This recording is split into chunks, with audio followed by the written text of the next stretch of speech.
పోలవరం ప్రాజెక్టులో కీలక సాంకేతిక సవాళ్లను పరిష్కరించే లక్ష్యంతో అంతర్జాతీయ జలవనరుల నిపుణులు రంగప్రవేశం చేశారు. పోలవరంలో అమెరికా, కెనడాకు చెందిన 4 నిపుణులు పర్యటిస్తున్నారు. 4 రోజుల పాటు వారు అక్కడే ఉంటారు.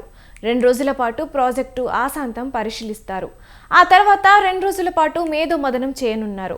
ఇందులో పోలవరం ప్రాజెక్టు అథారిటీ ముఖ్యులు, కేంద్ర జల సంఘం నిపుణులు, సిఎస్ఎంఆర్ఎస్ సంస్థ ప్రతినిధులు, వ్యాప్కోస్, బావర్, కెల్లర్, మేఘా కంపెనీ ప్రతినిధులు, అంతర్జాతీయ డిజైన్ సంస్థ ఆఫ్రీ ప్రతినిధులు ఇందులో పాల్గొంటారు.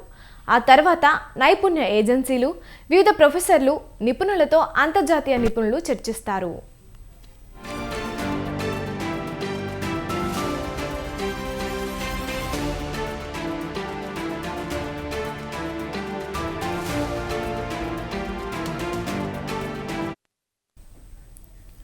పోలవరంలో ఏర్పడ్డ అనిశ్చిత పరిస్థితులు, పెను సవాళ్లను పరిష్కారానికి అంతర్జాతీయ స్థాయి నైపుణ్యమే శరణ్యమని కేంద్ర జల సంఘం నిర్ణయించిన క్రమంలో ఈ అడుగులు పడుతున్నాయి.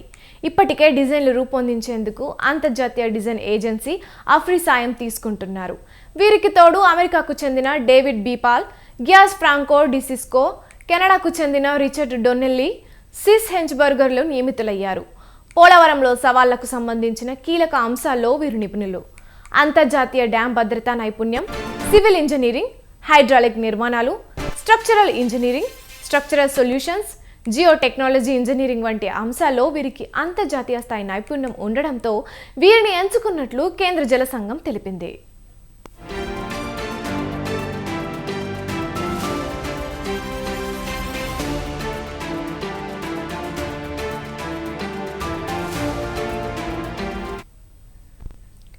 ప్రధాన డ్యాం నిర్మాణ ప్రాంతాలు, డయాఫ్రమ్ వాల్ విధ్వంసం పరిశీలన, అఘాధాలు, అక్కడ భూభౌతిక పరిస్థితుల మార్పునకు చేస్తున్న ప్రయత్నాలు తదితర అంశాలపై నిపుణులు ఎక్కువ ఫోకస్ చేయనున్నారు.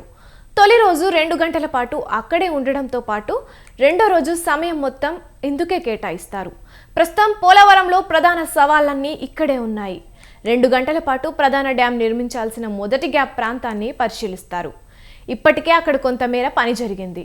ఎడమ వైపున అక్కడ నిర్మించిన డయాఫ్రమ్ వాల్ను పరిశీలిస్తారు.